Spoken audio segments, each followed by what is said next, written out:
शुभ प्रभात साथियों। जैसा कि मैंने कल की वीडियो में प्रवक्ता प्रारंभिक परीक्षा की सिलेबस पर आप सबके बीच में चर्चा की थी और आप लोगों का जैसे मुझे अनुरोध किया गया था कि सर आप प्रवक्ता प्रारंभिक परीक्षा से संबंधित जो पाठ्यक्रम है उस पर ज़रूर चर्चा कीजिएगा। साथियों, मैंने आपको पहले भी बताया है कि प्रवक्ता जो उत्तराखंड में लोक सेवा आयोग द्वारा होने वाली परीक्षा है, यह परीक्षा 2 चरणों में संपन्न होगी। पहला मैंने कहा था कि प्रारंभिक परीक्षा और दूसरी होगी मुख्य परीक्षा। अभी जो हमारा चर्चा का विषय है, वो हम बातें कर रहे हैं प्रारंभिक परीक्षा पर। साथियों, कल के वीडियो में मैंने प्रारंभिक परीक्षा में जैसा कि आपको बताया कि प्रारंभिक परीक्षा वह वस्तुनिष्ठ प्रकार की होगी और जिसमें 150 प्रश्न होंगे और 150 अंकों की वह परीक्षा होगी और लगभग 2 घंटे का समय निर्धारित किया गया है। साथियों, उसी विषय पर मैं आगे की चर्चा आज प्रारंभ करता हूं, क्योंकि बहुत सारे साथियों ने मुझे अनुरोध किया है कि सर आपने कल पार्ट 1 पर चर्चा की है जो हमें बहुत अच्छी कारगर साबित होगी और अच्छी लगी, तो आप ज़रूर पार्ट 2 पर भी चर्चा कीजिएगा। तो निश्चित रूप से जैसे आप लोगों की मेरे से आशाएं थी, उसी के अनुरूप मैं आज आप सबके बीच में पार्ट 2 पर चर्चा कर रहा हूँ। साथियों, कल हमने शिक्षण अभिरुचि पर बात की और शिक्षण अभिरुचि पर जब हमने बात की तो उसके बाद मैंने आपको 2-3 पुस्तकें भी बताई थी शिक्षण अभिरुचि से संबंधित कि इन पुस्तकों को आपको अध्ययन करना है और ये पुस्तकें आपके लिए उपयोगी सहायक सिद्ध होगी। तो साथियों, कल मैंने आपको शिक्षण अभिरुचि जो आपका 40 नंबर का था और उसमें 40 प्रश्न आएंगे, ये आप सब लोगों के लिए स्कोरिंग होगा। इसमें आप अगर टॉपिक वाइज नोट्स बनाकर और किताबों से अच्छी किताबों से, ऑथेंटिक किताबों से नोट्स बनाते हैं और बढ़िया से नोट्स बना के उनको बार बार रिवीजन करते हैं, तो साथियों ये जो 40 नंबर हैं इसमें आप 35 या उससे अधिक स्कोर आप खींच सकते हैं। तो निश्चित रूप से ये जो है ये आपके लिए अच्छा है, बेहतर है कि आप इसमें अच्छा स्कोर कर सकते हैं। साथियों, दूसरा मैंने जो बात की थी वो सामान्य अध्ययन पर की थी और सामान्य अध्ययन में भी लगभग 35 प्रश्न आपके आएंगे और 35 प्रश्न जो होंगे वो 35 अंक के होंगे। सामान्य अध्ययन की मैंने बात की थी साथियों। सामान्य अध्ययन में थोड़ा सा, सामान्य अध्ययन का जो पाठ्यक्रम होता है, सामान्य अध्ययन की कोई सीमा नहीं होती है। इतिहास को लीजिएगा, मौलिक अधिकारों को लीजिएगा और खेल कूद है, अंतर्राष्ट्रीय घटनाएं हैं, तो इसमें थोड़ा सा दोस्तों एवरेजन जो रहता है कि अगर कोई ज़्यादा ही छात्र है प्रखर बुद्धि का, तो वो एवरेजन 2 या 3, 4, ज़्यादा से ज़्यादा 5 क्वेश्चन तक आपसे आगे बढ़ सकता है। एवरेजन इसका ऐसा ही रहता है, लेकिन इसकी सीमा अनंत है और आपको इसमें भी क्या करना है कि जैसे मैंने 2-3 किताबें बताई थी, इससे संबंधित भी जो करंट अफेयर्स है उससे संबंधित भी मैंने आपको बताया था ये चीज़ें, विषय वस्तु आप पढ़िएगा तो निश्चित रूप से आपके लिए कारगर सिद्ध होगी। दोस्तों, आज हम जो बात करेंगे इसके थर्ड पार्ट पर, और इसका थर्ड पार्ट है आपका उत्तराखंड राज्य संबंधित ज्ञान। इसमें दोस्तों ये आपके लिए बहुत ज़्यादा महत्वपूर्ण है और इसमें उत्तराखंड राज्य संबंधित ज्ञान में आप 30 में से 30 अंक अर्जित कर सकते हैं। दूसरे इसका पीछे का लॉजिक ये है दोस्तों कि आप उत्तराखंड के रहने वाले हैं, उत्तराखंड की भौगोलिक परिस्थितियां, उत्तराखंड के इतिहास और उत्तराखंड की समसामयिक घटनाओं से आप चिर परिचित हैं। और कई बार कई सारी चीज़ें ऐसी होती हैं साथियों पेपरों में जो आपको प्रेजेंट ऑफ माइंड्स करनी पड़ती हैं। तो उत्तराखंड का जो है आपके लिए बहुत बढ़िया इसमें है, इसमें आप 30 में से 30 अंक भी ला सकते हैं। तो इसके लिए दोस्तों मैं सबसे पहले एक बार थोड़ा सा सिलेबस पर डिस्कशन कर लेता हूं आपके बीच में। इसमें पहला जो इन्होंने दिया है वो दिया है सामान्य भूगोल, स्थिति एवं विस्तार, उत्तराखंड का स्थिति एवं विस्तार कि उत्तराखंड जो है उसकी स्थिति एवं विस्तार कहाँ है, भारत के जो मैप में है वो उत्तराखंड कहाँ पर है, उसका अक्षांशीय देशांतरीय विस्तार कितना है, उसका क्षेत्रफल कितना है, और वह कितने देशों से अंतर्राष्ट्रीय सीमा रेखा बनाता है, कितने राज्यों से सीमा रेखा बनाता है, और उत्तराखंड के कितने ऐसे जिले हैं जो एक दूसरे से सीमा बनाते हैं, और उत्तराखंड के कितने ऐसे जिले हैं जो किसी राज्य या किसी अंतर्राष्ट्रीय किसी राज्य की सीमा या किसी अंतर्राष्ट्रीय सीमा को स्पर्श नहीं करती हैं, या कुमाऊं के कितने जिले हैं जो गढ़वाल के जिलों को स्पर्श करते हैं, गढ़वाल के कितने जिले हैं जो कुमाऊं के जिलों को स्पर्श करते हैं। तो इसमें स्थिति एवं विस्तार, संरचना एवं उच्चावच। संरचना एवं उच्चावच में दोस्तों जैसे बृहद हिमालय है, लघु हिमालय है, शिवालिक श्रेणियां हैं। दूसरा इसमें जलवायु, जो उत्तराखंड की जलवायु है, यहाँ की ऋतुएं हैं, मौसम है। जलवायु में दरअसल यहाँ की ऋतुएं हैं। जल प्रवाह प्रणाली, जल प्रवाह प्रणाली आपने देखा कि उत्तराखंड में 3 महत्वपूर्ण जल प्रवाह प्रणाली है, 3 अफवाह तंत्र है, जिसमें काली नदी जो आपका सबसे काली नदी है, फिर आपका यमुना है जो सबसे छोटी है, काली नदी सबसे बड़ी है, फिर आपका अलकनंदा है, भागीरथी है, और गंगा है। वहाँ से देवप्रयाग से आगे वो गंगा कहलाती है। तो इनको आपको पढ़ना है। इसके अलावा ये कह रहा है जनसांख्यिकीय संरचना। जनसंख्या संरचना में आप उत्तराखंड का जनसंख्या के बारे में अध्ययन करना है कि उत्तराखंड में जनसंख्या में आप ये देखिएगा उत्तराखंड की जनसंख्या कितना है, यहाँ पर पुरुषों की जनसंख्या कितनी है, महिलाओं की जनसंख्या कितनी है, उत्तराखंड में लिंग अनुपात क्या है, और उत्तराखंड के कौन से ऐसे जिले हैं जहाँ पे सर्वाधिक कम लिंग अनुपात है, जहाँ पे सबसे अधिक लिंग अनुपात है। तो इस प्रकार से आपने क्या करना है कि जनसंख्या के बारे में अध्ययन करना है।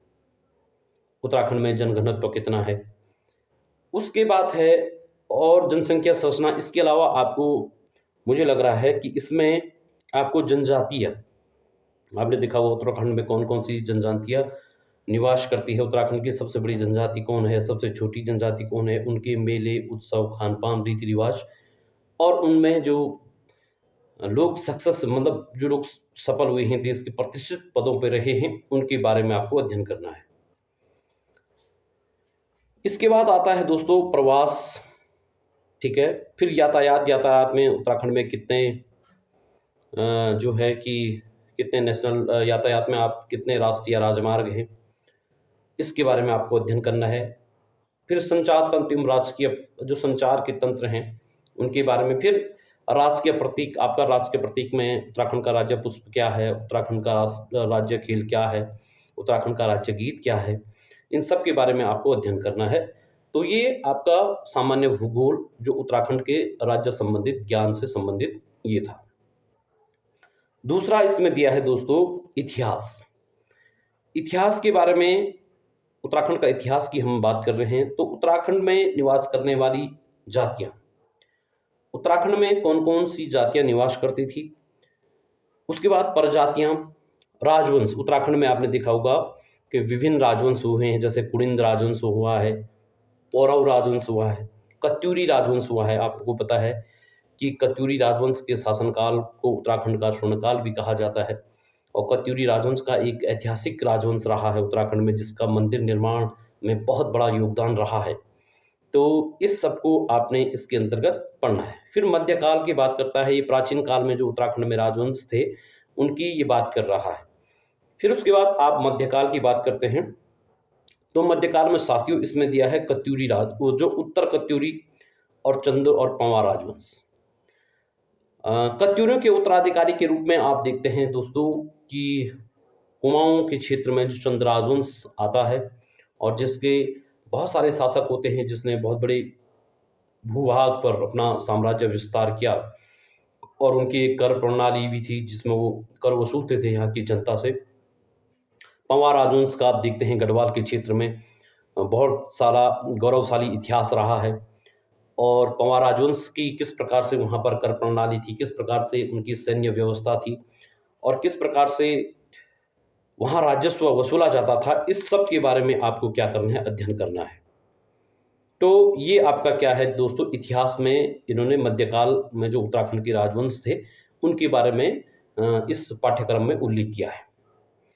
इसके बाद हम आधुनिक जो उत्तराखंड है, आधुनिक इतिहास के बारे में बात कर रहे हैं। इसमें आपने देखा गोरखा लगातार, आपको पता है कि पहले ही कुमाऊं राजवंश पर अधिकार करते हैं, और जो है कि 1804 में लगभग खुड़बुड़ा के मैदान में जब प्रद्युमन शाह वीर गति को प्राप्त होते हैं, तो वहाँ से क्या होता है कि गढ़वाल जो राजवंश होता है, पंवार राजवंश, वहाँ पर भी क्या होता है कि गोरखाओं का अधिकार हो जाता है। तो गोरखाओं ने इस पूरे क्षेत्र पर किस प्रकार से अपने प्रभाव की, गोरखाओं के कौन-कौन से शासन हुए और कौन-कौन से महत्वपूर्ण लड़ाइयाँ उन्होंने यहाँ पे लड़ी है और क्या उनकी कार्य व्यवस्था रही है, इसके अंतर्गत आपको ये पढ़ना है।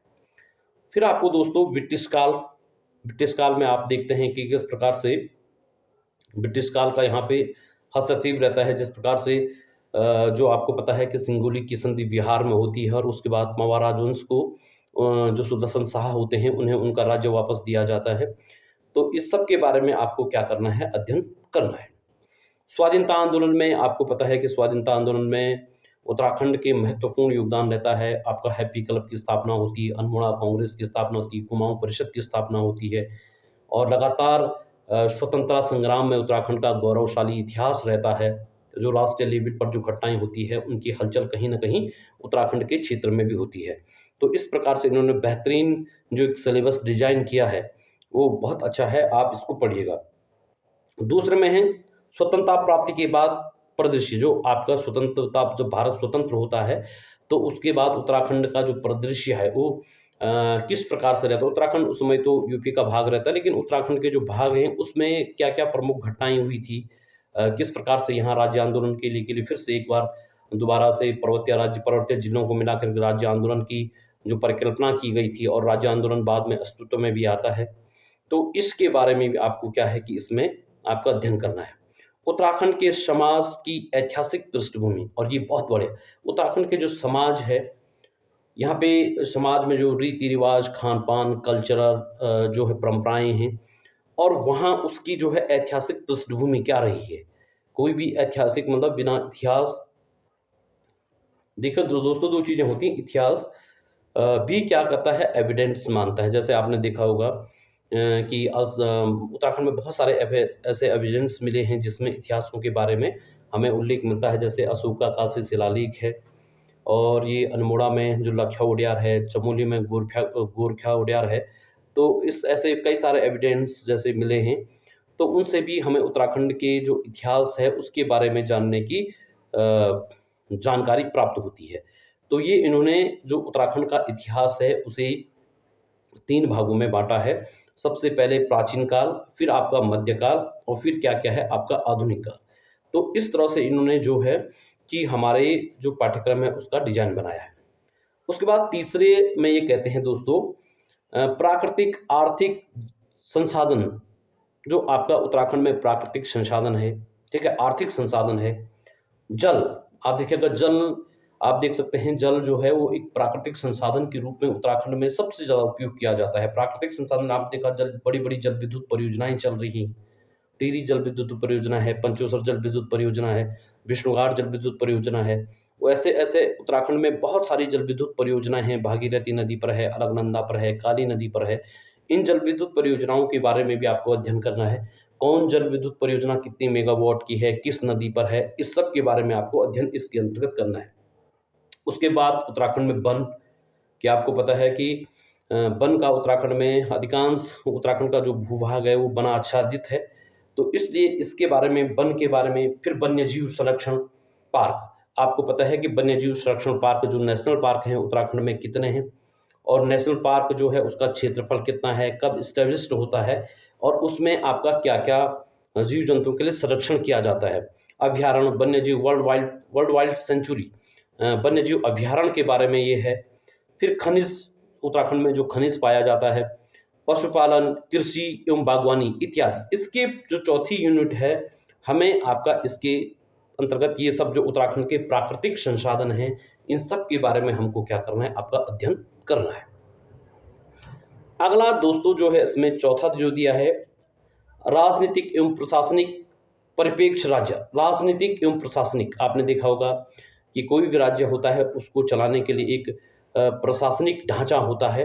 तो प्रशासनिक ढांचे के तहत आपको पता है कि उत्तराखंड में कितनी विधानसभा सीटें हैं, कितनी लोकसभा सीटें हैं, कितनी राज्यसभा सीटें हैं, वहाँ से कौन-कौन से मेंबर हैं, कितनी सीटें शेड्यूल ट्राइल के लिए हैं, कितनी सीटें शेड्यूल कास्ट के लिए हैं, कितनी सीटें महिलाओं के लिए आरक्षित हैं। तो इसके बारे में प्रशासनिक जो उत्तराखंड का ढांचा है, उसके बारे में हम इन सब चीज़ों का अध्ययन करते हैं। इससे पहले उत्तराखंड में कितने मुख्यमंत्री हुए, इससे पहले उत्तराखंड में कितने राज्यपाल हुए, इन सब के बारे में क्या करेंगे, हम अध्ययन करेंगे। जनपद, प्रत्येक जनपद, जैसे चमोली जनपद है, टिहरी जनपद है, उधम सिंह नगर है, इनकी स्थापनाएँ कब हुई हैं, इनकी क्या-क्या विशेषताएँ हैं, आपका उत्तराखंड में कितनी तहसीलें हैं, जो ग्राम स्तर पर उसका प्रशासन कैसे चलता है, जो ग्राम प्रधान है उसकी योग्यता, उसको चुने जाने की योग्यता क्या होती है, प्रशासनिक ढांचा मतलब ग्राम स्तर पर जो प्रशासनिक ढांचा होता है उसको कैसे चलाया जाता है। जैसे आपने देखा होगा कि पहले प्रधान होता है, फिर क्षेत्र पंचायत सदस्य होता है, फिर जिला पंचायत सदस्य होता है, तो उनको चुने जाने की क्या योग्यताएँ होती हैं। इस तरह से इस पाठ्यक्रम को बनाया गया है। तो ये आपका है चौथे में राजनीतिक एवं प्रशासनिक परिप्रेक्ष्य राज्य, जनपद, तहसील, ग्राम स्तर, प्रशासनिक संगठन, संवैधानिक व्यवस्था एवं इत्यादि। और इनके लिए क्या संवैधानिक व्यवस्था की गई है, जैसे प्रधानों के लिए क्या है, ये किस प्रकार से काम देखेंगे, जिला पंचायत सदस्य हैं वो किस प्रकार से काम देखेंगे, जिला पंचायत अध्यक्ष है वो किस प्रकार से काम देखेंगे। तो इसके बारे में क्या किया गया है कि इस पाठ्यक्रम में हमको विस्तृत रूप से देखना है किस प्रकार से ये बॉडियां काम करती हैं। उसके बाद है शिक्षा एवं संस्कृति, शिक्षण प्रशिक्षण संस्थान, रीति रिवाज, उत्सव, मेले, शिक्षा एवं संस्कृति। उसके बाद पांचवा है जिसमें आप देखेंगे शिक्षण एवं प्रशिक्षण। जैसे उत्तराखंड में शिक्षण एवं प्रशिक्षण संस्थानों की स्थापना की गई है, जैसे राज्य प्रशासनिक अकादमी, राष्ट्रीय प्रशासनिक अकादमी कहाँ पर है, इनकी स्थापना कब हुई है, ठीक है। और यहाँ जैसे उत्तराखंड में शैक्षिक अनुसंधान परिषद कहाँ, राज्य शैक्षिक अनुसंधान परिषद कहाँ पे है। तो इन सब के बारे में क्या है कि हमें अध्ययन करना है। उत्तराखंड में लोक सेवा आयोग कहाँ पर है, उत्तराखंड में केंद्रीय भवन अनुसंधान कहाँ पर है। तो ये जो चीज़ें हैं इसके बारे में। उसके अलावा उत्तराखंड के रीति रिवाज, जो रीति रिवाज चले आ रहे हैं उनके बारे में, उत्सव, मेले। उत्तराखंड में जो मेले हैं आपने देखे होंगे कि उत्तराखंड में मेले लगते हैं, जैसे आपका जौल जीविका मेला है, उत्तराखंड में गौचर मेला है। इसी प्रकार से बहुत सारे उत्तराखंड में मेले लगते हैं, उन मेलों के बारे में भी क्या करना है, हमने अध्ययन करना है। अगला आपका क्या है कि उत्तराखंड के प्रमुख आंदोलन, वो आपने देखा होगा उत्तराखंड में कुछ ऐतिहासिक आंदोलन होते हैं, उनके बारे में भी हम सबको क्या करना है, अध्ययन करना है। तो ये आपका छठे यूनिट के अंतर्गत है उत्तराखंड के प्रमुख आंदोलन। जैसे उत्तराखंड में आपने देखा होगा कुली विगार आंदोलन होता है, जो बागेश्वर में इसमें कुली विगार के रजिस्टर होते हैं सरयू में, उसमें उसमें इसको बहाया जाता है, जो ऐतिहासिक आंदोलन होता है। डोला पालकी आंदोलन होता है। वन आंदोलन आपने देखा कि किस प्रकार से वन आंदोलन के तहत गौरा देवी का विश्व प्रसिद्ध आंदोलन, चिपको आंदोलन, जो चमोली जनपद से शुरू होता है, उसके बारे में भी हम सबको इसके अंतर्गत, और भी आंदोलन वन आंदोलन से संबंधित हैं, उनके बारे में हमें इस यूनिट के अंतर्गत अध्ययन करना है। पृथक उत्तराखंड राज्य आंदोलन, आपने देखा होगा कि कोई भी राज्य बनता है तो उस राज्य बनने की एक बहुत बड़ा लड़ाई लड़नी पड़ती है। उसी प्रकार से आपने देखा कि उत्तराखंड राज्य जब बना था, इसके लिए भी अनेक संगठन स्थापित हुए। यहाँ के लोगों ने बहुत ज़्यादा बढ़ चढ़कर आंदोलनों में भाग लिया और उस आंदोलन के परिणाम स्वरूप उत्तराखंड अस्तित्व में आया। लेकिन आंदोलन के दौरान बहुत सारी घटनाएं होती हैं। खटीमा कांड होता है, मसूरी कांड होता है, श्रीयंत टापू की घटना होती है, मुजफ्फर कांड होता है। तो इन घटनाओं के बारे, ये कब होती हैं, इनमें कौन-कौन लोग शहीद हुए, इन सब के बारे में हमें इस पाठ्यक्रम के अंतर्गत क्या करना है, आपका अध्ययन करना है। तो दोस्तों ये है आपका जो छठवीं, मैंने छठवीं में कहा कि ये हमें क्या करना है, आपका पढ़ना है। उसके बाद है दोस्तों सातवीं में आर्थिक विकास, जल विद्युत, औद्योगिक एवं पर्यटन तथा औषधि एवं सुगंधित पादप उद्योग संवर्धन, उत्तराखंड राज्य प्राप्ति के बाद आर्थिक परिवर्तन। इसमें है जल विद्युत परियोजना। मैंने पहले भी कहा कि उत्तराखंड में जल विद्युत परियोजना एक आर्थिक का महत्वपूर्ण संसाधन है। और जल विद्युत परियोजनाओं के बारे में मैंने पहले कहा कि कौन सी जल विद्युत परियोजना पर कितनी मेगावाट बिजली उत्पन्न होती है, वो जल विद्युत परियोजना किस नदी पर है, उत्तराखंड की औद्योगिक नीति क्या है। आपने उत्तराखंड में, आपको पता, औद्योगिक नीति के तहत कहाँ-कहाँ पे उद्योग स्थापित किए गए हैं। उत्तराखंड में पर्यटन के लिए क्या-क्या है। पर्यटन जो आपका उत्तराखंड में अर्थव्यवस्था का एक मुख्य आधार पर्यटन को माना जाता है। उत्तराखंड के जो 4 धाम हैं, इसके अलावा उत्तराखंड में और भी पर्यटक स्थल हैं। उन पर्यटक स्थलों के लिए राज्य सरकार क्या प्रयास कर रही है, जो बाहर से आने वाले हैं पर्यटक, उनके लिए कौन-कौन सी योजनाएँ यहाँ पर राज्य सरकार के द्वारा चलाई जा रही हैं। तो इन सब पर्यटन को विकास देने के लिए बेरोज़गारों के लिए कौन-सी योजनाएँ हैं, इन सब का अध्ययन क्या करेंगे हम इसके अंतर्गत करेंगे। तो ये दोस्तों ये जो है ये 7वें वाला है। अगला इसमें है उत्तराखंड राज्य प्राप्ति के बाद उत्तराखंड राज्य प्राप्ति की बात, जो हमारे उत्तराखंड जब हमें उत्तराखंड मिला, उसके बाद जो राज्य प्राप्ति के बाद यहाँ पर आर्थिक रूप से क्या हुआ है कि आर्थिक रूप से क्या परिवर्तन देखने के लिए मिले हैं। किस प्रकार से उत्तराखंड ने अपनी इनकम को जनरेट किया है, इसके तहत हम देखेंगे उत्तराखंड में इनकम ऑफ सोर्स के क्या-क्या स्रोत हैं और उत्तराखंड इनकम ऑफ स्रोत जनरेट करने के लिए उत्तराखंड सरकार द्वारा क्या प्रयास किए गए हैं, क्या योजनाएँ लागू की गई हैं, क्या उन योजनाओं का वास्तविक धरातल पर कितना क्रियान्वयन हुआ है। तो इस यूनिट के अंतर्गत हम क्या करेंगे, इसके बारे में पढ़ेंगे। अगला दोस्तों 8वां है, 8वें यूनिट में क्या है कि विकास परक योजनाएँ, उत्तराखंड में विकास परक योजनाएँ जो चलाई जा रही हैं, अनुसूचित जाति, अनुसूचित जनजाति। उत्तराखंड में आपने देखा होगा कि विभिन्न योजनाएँ जो समाज कल्याण विभाग द्वारा चलाई जाती हैं, अनुसूचित जाति के लिए, अनुसूचित जनजाति के लिए, ठीक है? इस प्रकार से महिलाओं के लिए, बच्चों के लिए, ठीक है? आपका जो जनजाति क्षेत्र हैं, उनके लिए, वृद्धों के लिए आपने देखा होगा, गर्भवती महिलाओं के लिए, गरीब बालिकाओं के लिए सरकार के द्वारा विभिन्न समाज कल्याण विभाग द्वारा या सरकार के द्वारा विभिन्न प्रकार की योजनाएँ जो हैं, वो चलाई जाती हैं। तो दोस्तों इन योजनाओं से लोगों को कितना फ़ायदा मिलता है और इन यो कौन-कौन से, जैसे आपने देखा वंदे मातरम योजना, ठीक है? आपका इस प्रकार से बहुत सारी योजनाएँ चली हैं, जैसे आपका 108 आपने देखा होगा स्वास्थ्य की सेवा में बहुत अच्छी योजना है। इसके अलावा वीर चंद्र सिंह गढ़वाली स्वरोजगार योजना है, ठीक है? कन्या देवी गौरा देवी धन जो छात्रवृत्ति योजना है, इन सब योजनाओं के बारे में भी क्या करेंगे हम इसके बारे में पढ़ेंगे। जैसे कस्तूरबा गांधी है, बालिका विद्यालय योजना है।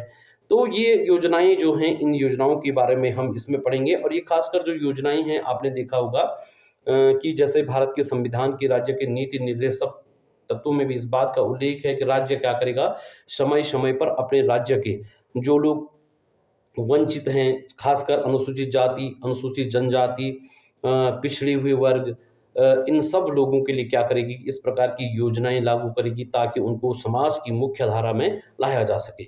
या जनजाति हैं, जैसे उत्तराखंड में 5 जनजातियाँ हैं, तो उनको समाज की मुख्य धारा में लाने के लिए जो योजनाएँ सरकार के द्वारा चलाई जा रही हैं, उनके बारे में भी इसमें ज़िक्र किया गया है। इसके अलावा समसामयिक महत्वपूर्ण घटनाएँ, समसामयिक जो महत्वपूर्ण घटनाएँ हैं, उन घटनाओं के, जैसे उत्तराखंड में आपने देखा होगा कि समसामयिक जैसे बहुत उत्तराखंड में कई सारी समसामयिक घटनाएँ लगातार होती रहती हैं, तो समसामयिक घटनाओं का ज़िक्र भी आपका इसमें किया गया है। तो इसके लिए उत्तराखंड के जैसा समसामयिक घटनाओं के लिए आप देख सकते हैं राज्य सरकार का कि कोई पोर्टल है, वहाँ से भी आपको जानकारी मिलेगी। या आपका समसामयिक घटनाओं से उत्तराखंड की बहुत सारी स्थानीय जो प्रतियोगिता परीक्षाओं से संबंधित पत्रिकाएँ होती हैं, उसमें भी इस प्रकार की जानकारियाँ आपको मिलती हैं। इसके अलावा खेलकूद एवं मनोरंजन, आपने देखा होगा खेलकूद एवं मनोरंजन उत्तराखंड में हाल ही के दिनों में, जैसे आपने देखा होगा जब शीतकाल है तो यहाँ पे वो आपका औली में स्केटिंग होती है।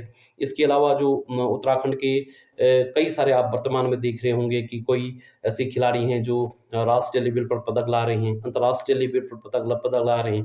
तो जैसे खिलाड़ियों का नाम दे दिया, वो खिलाड़ी किस खेल से संबंधित है, ठीक है? या उसने कौन से खेल में कौन-सा पदक जीता है। तो ये सब जानकारियाँ हम इसके अंतर्गत पढ़ेंगे। इसके अलावा आपने देखा होगा कि मनोरंजन के तहत आपने देखा उत्तराखंड में आज तक आपका कितने फ़िल्में बनी हैं, कौन-सी फ़िल्म किस भाषा की है, उसके अभिनेता कौन हैं, उसके डायरेक्टर निर्देशक कौन हैं, उसमें किस-किसने किरदार निभाया, उसका संगीत किसने तैयार किया है। तो मनोरंजन से संबंधित आपका और भी चीज़ें इसमें आ सकती हैं, जैसे लोक नृत्य है, लोकगीत है, आपका लोक नृत्य हो गया, लोकगीत हो गया, इस प्रकार के जो भी हैं ये आपका क्या है कि खेलकूद एवं मनोरंजन के अंतर्गत इन्होंने जो 10वीं यूनिट डाली है, इसको डाला है। तो इस प्रकार से बहुत अच्छा, जो मैं कहूँगा, लोक सेवा आयोग के द्वारा जो पाठ्यक्रम उत्तराखंड के बारे में डिज़ाइन किया गया है, वो बहुत बेहतरीन पाठ्यक्रम आप इसमें देख सकते हैं। अब प्रश्न आता है कि दोस्तों जो ये 30 नंबर हैं, 30 प्रश्न हैं, 30 प्रश्नों के लिए आप किस प्रकार की रणनीति बनाइएगा, किस प्रकार से आपको कौन-कौन सी उपयोगी सामग्री पढ़नी चाहिए। सबसे पहले दोस्तों मैं आपको उत्तराखंड पढ़ने के लिए बता दूँ, शायद मैं भी उत्तराखंड पढ़ाऊँगा अपने चैनल पे, क्योंकि उत्तराखंड थोड़ा-सा मुझे भी जो है थोड़ा बहुत समझ रखता हूँ उत्तराखंड की। तो दोस्तों उत्तराखंड के लिए मैं आपको बता दूँ, उत्तराखंड के लिए सबसे पहले आपको जो बुक पढ़नी है, वो बुक पढ़नी है परीक्षावाणी। परीक्षावाणी दरअसल क्या है दोस्तों, आपका जो बेसिक नॉलेज है, जो ज़ीरो से स्टार्ट कर रहा है, उसके लिए बहुत कारगर साबित होगी। एक तो उसकी लैंग्वेज बहुत सरल है, सरल भाषा में चीज़ों को दिया है। तो आपका मैं ये कह सकता हूँ कि आपको क्या है कि परीक्षावाणी को पढ़ना है। और परीक्षावाणी को जो पढ़ना है साथियों, परीक्षावाणी को एक बार पढ़ दिया, ऐसा नहीं कि परीक्षावाणी लगभग आपने पूरी याद नहीं करनी है चीज़ें। इतने ज़्यादा फैक्ट आपको पता है कि फैक्चुअल चीज़ें याद नहीं हो पाती हैं, खासकर उम्र के इस पड़ाव में। अब इतने ज़्यादा फैक्चुअल चीज़ें आप याद कब तक करोगे? तो इसलिए क्या करना है, परीक्षावाणी को आपने एक बार पढ़ना है, 2 बार पढ़ना है, 3 बार पढ़ना है। उसके बाद दोस्तों जितनी बार आप इस परीक्षावाणी का रिवीजन करेंगे, उतने आपको क्या होगा कि धीरे-धीरे चीज़ें समझ में आने होंगी। आप पहली बार पढ़ोगे तो पहली बार समझ में नहीं आएँगी। तो इसको क्या करना है, आपने नोट्स बनाने हैं, जो आपके अपनी कॉपी में लेंगे, पहले पढ़ेंगे, 1 बार पढ़ेंगे, 2 बार पढ़ेंगे, 3 बार 3 बार आप परीक्षावाणी को पहले सरसरी निगाहों से पढ़ लें।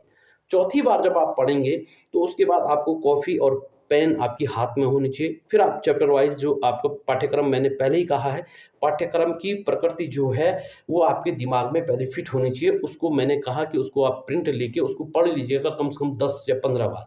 तो उस पाठ्यक्रम को पढ़ने के बाद आपको समझ में आ जाएगा। आधा आधा जो है पेपर का जो सिलेबस है, वो पाठ्यक्रम से ही आपका क्लियर हो जाएगा। इतनी मैं गारंटी दे रहा हूँ, अगर आप पाठ्यक्रम की प्रकृति को समझ गए। तो इसके लिए आप लोगों को क्या करना है कि सबसे पहले उत्तराखंड के जो परीक्षावाणी है, उसको बहुत अच्छे तरीके से आपने पढ़ना है। अब कई लोग आपको कहेंगे कि भाई अजय रावत को पढ़िएगा, कई लोग कहेंगे बिष्ट को पढ़िएगा, कई लोग कहेंगे बहुत सारी किताबें हैं उत्तराखंड के इतिहास से संबंधित। लेकिन साथियों हमें वहाँ उत्तराखंड हमें दूसरा चीज़ है, एक चीज़ होती है नॉलेज लेना और दूसरा होता है पेपर निकालना, दोनों अलग चीज़ें हैं। अगर आपको उत्तराखंड के इतिहास का जानकार बनना तो आप 10 किताबें पढ़िएगा, मैं मना नहीं कर रहा हूँ। लेकिन आपको अगर पेपर निकालना है तो पेपर निकालने के लिए ये महत्वपूर्ण होता है क्या पढ़ना और क्या छोड़ना। ये महत्वपूर्ण नहीं होता है कि सब कुछ पढ़ना। सब कुछ पढ़ने के लिए ज़िंदगी पड़ी है। आप एक बार प्रवक्ता निकल जाओ, उसके बाद पढ़ते रहो। आप उत्तराखंड का इतिहास पढ़ते रहो, कत्यूरी राजवंश के बारे में पढ़ते रहो, कुनिंदों के बारे में पढ़ते रहो, राजाओं के बारे में पढ़ते रहो। लेकिन आपको फ़िलहाल अपने सीमित टाइम है आपके पास, और सीमित टाइम में आपको क्या करना है, पेपर करेक्ट करना है। तो पेपर करेक्ट करने के लिए आपको क्या करना है कि मैं कह रहा हूँ कि आपको 60% जो पेपर है वो आपका परीक्षावाणी से सॉल्व हो जाएगा, मुझे यहाँ तक लग रहा है। तो आपको परीक्षावाणी को अच्छी तरीके से पढ़ना है। उसके बाद विंसर पब्लिकेशन की उत्तराखंड की एक बहुत अच्छी किताब आती है। विंसर पर बिल्कुल ऑथेंटिक चीज़ें रहती हैं और बहुत कम सिलेक्टेड मैटर उसमें रहता है। तो विंसर की जो किताब है, ईयरली आती है वो, उस किताब को भी क्या करना है कि आप लोगों ने उसको कम से कम पढ़ना है, और पढ़ना है उसको भी 3-4 बार पढ़ना है। उसके बाद साथियों अगर आपके पास टाइम है और आप पढ़ना चाहते हैं, तो उसके बाद अन्य इतिहासकारों का इतिहास को पढ़ना चाहते हैं, तो इतिहासकारों की किताबों को पढ़िएगा। और पढ़ना ऐसा है कि उसमें कॉपी पेन आपके हाथ में होनी चाहिए। आप उसमें सेलेक्टेड क्या कीजिएगा कि क्वेश्चनों को जो आपको लगेगा इंपॉर्टेंट, उसको पूरी बुक को उसके नोट्स बनाने हैं, आपने शॉर्ट नोट्स बनाने हैं। तो इस प्रकार से आपको क्या करना है, उत्तराखंड जो 30 नंबर का है, उसको आपको कवर करना है। इसके अतिरिक्त साथियों क्या करना है, उत्तराखंड के आज तक जो भी जितने भी आपको पुराने पेपर मिलते हैं, चाहे ग्रुप सी के हो, चाहे लोक सेवा आयोग के हो, किसी के भी पेपर हो, उनमें जो उत्तराखंड के प्रश्न हैं, कम से कम आप ये मानेगा कि 5000 प्रश्नों को आप सॉल्व कीजिएगा। और खासकर उन प्रश्नों को देखिएगा, उत्तराखंड जो लोक सेवा आयोग दोस्तों प्रश्न पूछता है, वो लॉजिकली प्रश्न पूछता है। ठीक है, अब तो अध्ययन चयन आयोग भी काफ़ी हद तक बहुत अच्छे बेहतरीन प्रश्न पूछ रहा है, लेकिन पहले जो था उनका, वो ऐसे ये पूछ देते थे कि सबसे ऊंचा कौन है, सबसे नीचा कौन है। लेकिन लोक सेवा आयोग बढ़िया बेहतरीन प्रश्न पूछता है। जैसे वो कह देगा कि आपका नंदप्रयाग में कौन सी 2 नदियाँ मिलती हैं, लॉजिकली मतलब ठीक ठाक क्वेश्चन पूछता है। जैसे ये कहेगा कि फूलों की घाटी में कौन सी नदियाँ प्रवाहित होती हैं। ठीक है, तो इस तरह से, या कहेगा कि जो पिथौरागढ़ है, वो कितने उत्तराखंड के कितने जिले ऐसे हैं जो अंतर्राष्ट्रीय सीमा रेखा बनाते हैं। तो इस तरह से आपको क्या करना है कि जो पुराने आज तक के लोक सेवा आयोग के पेपर हुए हैं उत्तराखंड के, जितना आप उत्तराखंड तो सब जगह पूछा जाता है, चाहे पीसीएस हो, समीक्षा अधिकारी हो या अन्य एग्ज़ाम हो, इन सब एग्ज़ामों में क्या है कि उत्तराखंड पूछा जाता है।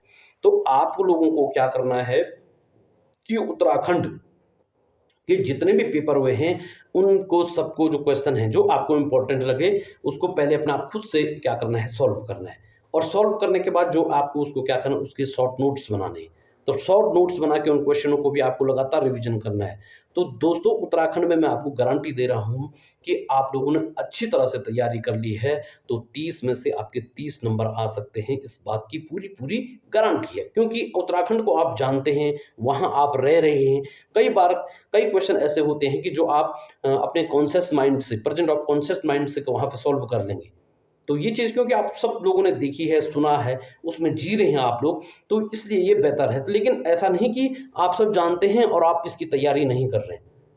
ये भी नहीं करना है दोस्तों, पढ़ना सब है, और जिस तरह से इस तरह की रणनीति बनाकर आप निश्चित रूप से पेपर को क्या कर पाएँगे, आपका निकाल पाएँगे। ये मैं 101% गारंटी दे रहा हूँ, और 30 में से 30 अंक आप प्राप्त कर लेंगे। साथियों, आशा करता हूँ कि आपको ये वीडियो निश्चित रूप से आने वाली परीक्षा के लिए कारगर साबित होगा। इसी उम्मीद के साथ आपसे विराम लेता हूँ। नमस्कार।